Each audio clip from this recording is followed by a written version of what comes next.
తస్య సంజనయన్ హర్షం కురు వృద్ధః పితామహః సింహనాదం వినద్యోచ్చైః శంఖం దధమౌ ప్రతాపవాన్.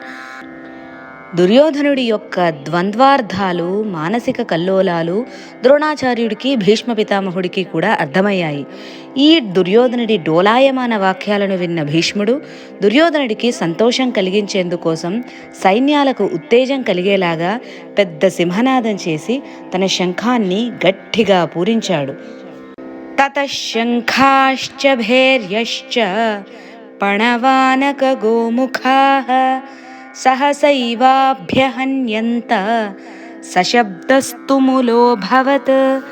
సేనాధిపతి అయిన భీష్మ పితామహుడు సింహనాద శంఖనాదాలు చేసేసరికి కౌరవ పక్షంలోని వీరులందరికీ యుద్ధావేశం పెరిగిపోయి వెనువెంటనే తమ తమ శంఖాలు, తాళాలు, దుందుబులు, కొమ్ముబూరలు మొదలైన యుద్ధవాద్యాలన్నింటినీ భయంకరంగా మ్రోగించేశారు.